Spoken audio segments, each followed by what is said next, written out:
Sejam bem-vindos, pessoal, a mais um vídeo, excepcionalmente um pouco mais tarde nesse domingão. Acabou enrolando um pouco as coisas aqui, eu vou pegar a estrada daqui a pouco, então o vídeo acabou saindo um pouquinho mais tarde. Mas, vamos lá, tem uns assuntos bacanas pra gente falar. Nesse momento em que a preparação para o Super Mundial de Clubes, ou Copa do Mundo dos Clubes, ela começa a se intensificar. Os clubes já começam, né, as suas saídas para os Estados Unidos, a chegada de novas contratações. Então tem bastante coisa legal para a gente repercutir aqui, principalmente naquele eixo ali que está no Super Mundial de Clubes. Ainda bem que nós, palmeirenses, botafoguenses, tricolores, flamenguistas, vamos ter esse Super Mundial de Clubes, né? Porque você já imaginou um torcedor do Santos, um torcedor do Corinthians, um torcedor do São Paulo, ter que ficar um mês sem assistir futebol e, além disso, na hora que ligar a TV, observar os maiores rivais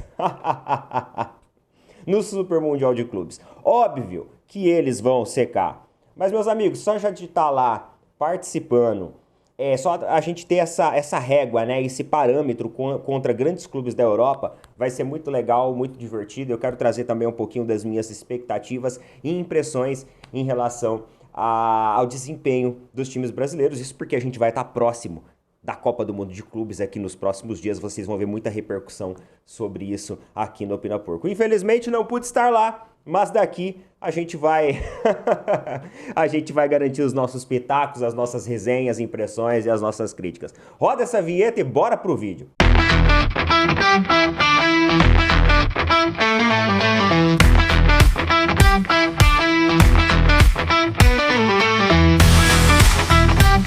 E é o seguinte, meus amigos, Arthur Cabral assina contrato com o Botafogo. O jogador que, inclusive, foi uma das grandes promessas para a equipe do Palmeiras, hoje volta ao Brasil, dessa vez em um clube aí que tem sido uma pedra no sapato do Palmeiras, pelo menos aí na última temporada, que é o Botafogo. E ele vai se apresentar diretamente à delegação do Botafogo lá dos Estados Unidos, porque ele já vem para ser um reforço para o Super Mundial. Neto, o que você acha do Arthur Cabral? Eu vou ser muito sincero com vocês, galera. Tem muitos torcedores do Palmeiras falando assim, ó, tá vendo? Palmeiras colocou 150 milhões no Vitor Roque e agora tá contratando o Botafogo contratou Arthur Cabral. A gente poderia ter repatriado o cara e tal. Galera, assim, muita gente sempre falou que o Arthur Cabral seria um grande jogador, que não teve espaço no Palmeiras, que foi uma promessa que acabou sendo desperdiçada. Mas eu não acho ele tudo isso não, viu? Não é porque ele tá indo pro Botafogo, não. Eu tô falando sinceramente. Ele passou pelo Palmeiras e, assim, chegou a ser promessa, mas ele nunca deslanchou de fato. Algumas pessoas falam que ele não teve espaço suficiente para mostrar o futebol dele. Só que, não sei, eu não acho que seja um jogador que ia fazer a diferença voltando pro Palmeiras, não. Vamos ver quanto que foi pago no Arthur Cabral. Ó, 95 milhões de reais. Não foi um jogador barato, não. E detalhe, o Arthur Cabral, galera, ele é mais velho, por exemplo, que o Vitor Roque. Ele tem 27 anos de idade. Então, o Botafogo paga quase 100 milhões de reais num atleta de 27 anos de idade. O Vitor Roque tem 20 anos de idade. Meu amigo, o Vitor Roque, ele tem assim uma projeção, uma possibilidade de crescimento muito grande. Porque vamos supor que agora ele tá ansioso, ele tá sendo meio bagre, tá meio sem confiança. Só que se daqui a 2, 3 anos ele render, ele ainda vai ter 23 anos. Vocês entenderam a grande diferença? Então, um jogador que se destaca minimamente com 23, 24 anos, ele pode ir para um futebol árabe aí, ó, e o Palmeiras lucrar muita grana com ele. Então existe mais possibilidade do Palmeiras ter lucro com o Vitor Roque, que o Palmeiras pagou quase 150 milhões, do que o Arthur Cabral, que o Botafogo tá pagando 100 milhões. E olha só, retrospecto do Arthur Cabral, tá? 21 partidas jogadas pela Liga de Portugal, 2 gols marcados e 0 assistências. Não tem absolutamente, galera, nada demais. Nada demais. Por exemplo, o Carrascal, Jorge Carrascal, que o Flamengo tá atrás, ele não é um jogador, né? Ele não é um atacante. Ele vai vir mais para cumprir a função ali de meia, alternar com a Arrascaeta. Só que os números dele são muito, mas muito melhores do que, por exemplo, os números do Arthur Cabral, que tá saindo por um valor até maior, inclusive. Então, assim, eu não tô falando porque, você tá com recalque, que isso e que aquilo. Não, não. É porque eu realmente acho que não é um jogador que seja tudo isso, não. Pro Botafogo, é um ótimo reforço, uma boa complementação de elenco, sem sombra de dúvida.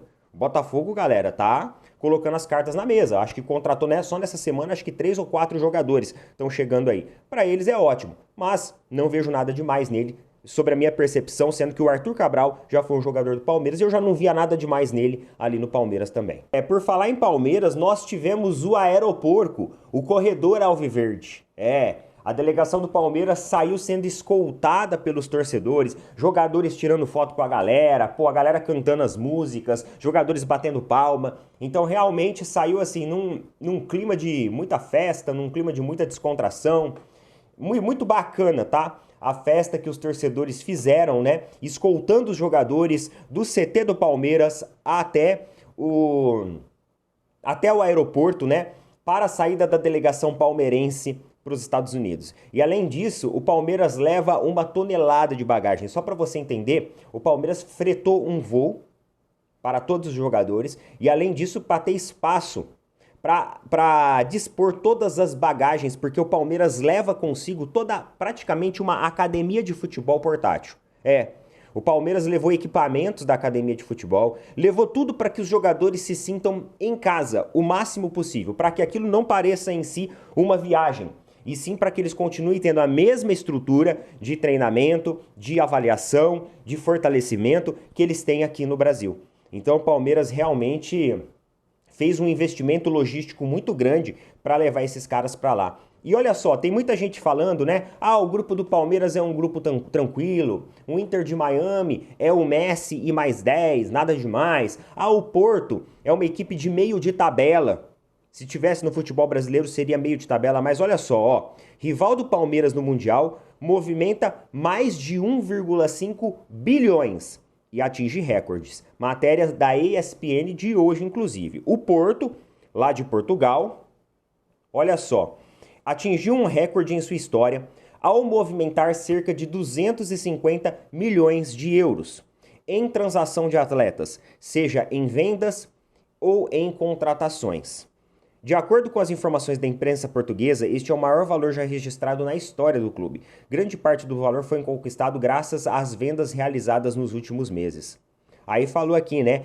Nico Gonzalez, que foi para o Manchester City, Galeno, que fechou com o Al-Ahly, Evanilson, que fechou com o Bournemouth. Vários jogadores foram negociados com grandes clubes do futebol e isso permitiu o Porto ter uma arrecadação recorde. E assim, galera, já falando das minhas impressões, eu não acho que a fase de grupos do Super Mundial ela vai ser fácil, não. Não. Sabe por quê? Porque é uma competição que os holofotes vai estar virados para todo mundo. E aí todo mundo quer se entregar ao máximo para essas competições. Então, meus amigos, esse negócio de o Porto vai ser adversário fácil, e o Al-Ahly vai ser tranquilo, não. Essas equipes, o Al-Ahly, por exemplo, já não é um adversário tranquilo quando a gente enfrenta lá no Super Mundial, o formato antigo, lembra? O Palmeiras enfrentou o Al-Ahly outras vezes e não foi fácil.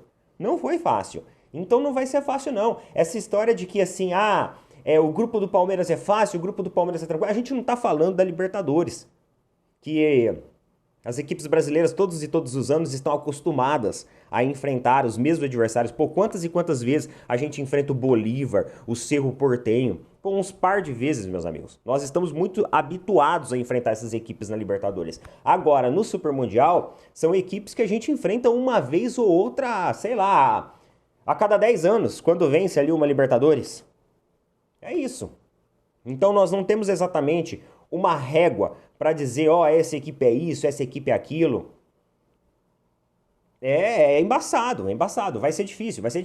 Eu acho que todos os confrontos terão a sua dificuldade e acredito que é isso também que torna o torneio ainda mais divertido. Porque se a fase de grupos fosse uma fase fácil, vai ser uma fase fácil, fosse tipo assim, uma Libertadores, aí ficaria até sem graça, né? Então vai ser uma boa régua para as equipes brasileiras. Bem, já falamos sobre Botafogo, já falamos sobre Palmeiras, vamos falar agora também sobre o Flamengo. É isso daí. É o seguinte, galera, o dono da da SAF do Atlético Mineiro, inclusive, ele trouxe uma percepção sobre o futebol brasileiro. E eu concordo em partes com a percepção dele. Vamos dar uma olhada aqui, ó. Um dos empresários dono da SAF do Atlético Mineiro, Rafael Menin, concedeu uma entrevista coletiva na Arena MRV, na manhã de sábado, para esclarecer dúvidas sobre o atual momento financeiro do clube. Sincero, o dirigente afirmou que por conta da realidade que a equipe mineira se encontra, não conseguirá manter um plantel ultra competitivo na temporada e usou o Botafogo, Flamengo e São Paulo como exemplos. Vamos ver o que ele falou então, ó. O futebol brasileiro passou por uma inflação brutal nos últimos 5 anos. O salário de um jogador, obviamente não vou falar o nome do jogador aqui, mas um atacante com bom desempenho que ganhava 600 mil reais quando a gente entrou nesse projeto, hoje o mesmo perfil de atleta você vai pagar 1 milhão de salários ou mais. Isso aqui é verdade. As coisas inflacionaram. O valor do jogador no mercado também inflacionou. Então o futebol ficou muito mais caro. Isto, de fato, foi algo que não diria erro, mas a gente não tinha previsto no nosso planejamento que o futebol ficaria tão caro. Isso vale para salários, para a compra de direitos federativos. Então, a despeito do investimento que a gente faz em folha e também da aquisição de atletas, manter um time ultra competitivo ficou muito mais difícil. Nos números de 2024, comparados com os números de 2020, o gasto por atleta subiu. E assim, hoje a gente tem dificuldade em ter um elenco com 30 jogadores. Isso é algo muito falado também. Pô, o Atlético não tem 30 jogadores do mesmo nível. Realmente, não tem. Não terá como ter isso daqui pra frente. Acho que pra mim o único clube que consiga fazer isso hoje é o Flamengo. Então a realidade atual não é só do Galo, mas a realidade do São Paulo, a realidade dos times gaúchos, do próprio Botafogo. Vai haver sempre um desnivelamento do elenco. Galera, eu concordo com ele, eu acho que o futebol ele inflacionou muito, mas muito mesmo, e realmente é muito difícil você manter uma equipe competitiva hoje. É aquilo que eu falo pra vocês, eu acho que o elenco hoje do Flamengo, muita gente fala sobre o elenco do Palmeiras ser mais caro. Só que quando você olha posição por posição, o Flamengo ele tem uma maior disponibilidade de peças de reposição. É só você pegar o último jogo do Flamengo e do Palmeiras, lembra que foi ali que o Palmeiras perdeu? E observar o rodízio de atletas, o banco de reservas. O Flamengo acaba tendo mais disponibilidade. Ah, você tem o Pedro no banco de reservas. Você tem, sei lá, Michael, Cebolinha no banco de reservas. Você tem Luiz Araújo no banco de reservas. E aí você olha pro time titular, você aí tem Gerson, tem Arrascaeta. Então vários e vários jogadores que estão no banco de reservas, eles são jogadores que poderiam tranquilamente ser titulares lá no Flamengo. E aí, você pega outras equipes, até o próprio Palmeiras, eu acho que o Palmeiras melhorou muito a percepção do elenco nosso. Com a contratação do Maurício, com a contratação do Paulinho, do Vitor Roque, eu acho que a gente melhorou muito as nossas peças de reposição. A gente conseguiu oxigenar melhor. Só que você pega uma escalação em que o Abel, por exemplo, dobra uma lateral. Por que ele está dobrando essa lateral? Porque talvez ele não tenha exatamente a peça de reposição que ele queira. Porque o elenco ainda, na percepção do tamanho da temporada do futebol brasileiro, ele ainda não está um elenco tão amplo assim. E o Flamengo tem esse elenco amplo hoje. Eu falo pra vocês, na minha opinião, o elenco mais amplo do Brasil, em termos de nivelamento, igual o Rafael Menin falou aqui, na minha percepção é o Flamengo. O Palmeiras ainda você cai o nível um pouco quando você olha os atletas um pouco no banco de reservas. Mas podemos alcançar também a disponibilidade de jogadores que o Flamengo tem? Podemos. Só que eu sinto que a gestão do Palmeiras ela não quer isso. Porque ela entende também que o gasto vai subir muito. Se você pegar hoje a folha do Flamengo, não é uma folha nada barata. Você tem um atleta, por exemplo, como o Michael, que está no banco de reservas, que eu acho que tem um salário que de 1 milhão, mais de 1 milhão de reais na folha de pagamento. Não tem? Por aí isso? E está no banco de reservas. É difícil você ter um jogador de 1 milhão de reais no banco de reservas, não é? O Flamengo consegue isso. O Palmeiras, eu acho até que conseguiria. Só que a responsabilidade financeira do Palmeiras, ela não permite com que o Palmeiras dê esse salto ainda. O Flamengo se sente mais confortável para dar esse salto, porque a arrecadação de estádio, lembra que a gente falou sobre o match day? A gente falou ontem sobre a questão do match day, né? Ontem, antes de ontem, é maior. O Palmeiras ainda não tem esse fôlego de arrecadação que o Flamengo tem, por exemplo. Então o Flamengo consegue segurar mais as pontas do que o Palmeiras. Mas é um caminho e um objetivo a ser trilhado, eu espero. Eu espero que o Palmeiras coloque isso como um ponto de referência para o futuro. Falar no Flamengo, elenco do Flamengo, vocês viram o que está acontecendo aí com a questão do Zenit, né? Da proposta do Zenit para o Gerson. Que inclusive o Zenit foi lá, aceitou pagar a multa de rescisão e além disso, segundo aí as informações aí, Paparazzo Rubro-Negro, Vene Casagrande, o salário é 3 vezes maior que ele recebe hoje no Flamengo para ir lá jogar na Rússia. Meus amigos, vamos lá. Sobre o ponto de vista de projeto esportivo, eu não acho que o Zenit hoje seja parâmetro para nada. Porque o futebol russo, ele está isolado do mundo hoje. Devido às questões ali geopolíticas, né? Que aconteceram, a FIFA isolou o futebol da Rússia. É só você pegar como exemplo, eu estava conversando até com o Eldevan, né? Que é aí o nosso parceiro da Tribo da Sorte, que é parceiro aqui do canal. Ele falou assim pra mim, ele falou assim, ô Neto, o Luiz Henrique foi pro Zenit, você sabia disso? Desde que ele foi pro Zenit, você escutou falar dele? Ele voltou a ser convocado? O nome dele voltou a aparecer nas mídias aí brasileiras e mundiais? A questão é que hoje o futebol brasileiro, ele repercute mais profissionalmente e esportivamente falando do que o futebol russo, que está isolado do mundo. Então, pessoal, em questão de projeto esportivo, a saída do Gerson para o Zenit não é negócio nenhum. Agora, quando você olha, sei lá, o atleta está chegando próximo dos 30 anos, ele quer fazer fortuna, aí me parece ser uma boa proposta, porque nem casa e nem carro ele vai pagar lá. Sabe assim, vai ser tipo uma vida de, sei lá, do futebol árabe. É o salário livre de tudo e, além disso, várias e várias bonificações por um gol que você faz, por uma assistência, por uma convocação, etc, etc. Só que aquele negócio, em questão de projeto esportivo, talvez você vai ficar mais isolado do mundo, como acontece com atletas que foram para lá e simplesmente desapareceram do radar. Hoje o Gerson é um cara que está sempre no radar, está no radar da seleção e tudo mais. Será que ele vai continuar nesse radar se ele for para lá? É 2 caminhos, pessoal, 2 caminhos e uma escolha. Aí você tem que ver. Como eu falo para vocês, eu acredito no futebol brasileiro e acho hoje o futebol brasileiro muito mais permissivo quanto a projeto esportivo. Mas um jogador que está chegando perto dos 30 anos, talvez ele queira financeiramente aproveitar o máximo de ganho e potencial que ele tenha. É errado isso? O jogador ele é um profissional acima de tudo. Se ele entende que ele já entregou tudo aquilo que ele poderia entregar, ele tá no direito dele, né? É isso daí então, meus queridos. Quero agradecer mais uma vez vocês por estarem aqui. Um vídeo mais sucinto hoje, tem que pegar a estrada ainda. Coloca aí nas opiniões o que vocês acham. Acho que a gente falou sobre bastantes assuntos em um curto período de tempo, então deu para ter uma resenha bem legal. Tamo junto, bom domingão para todo mundo.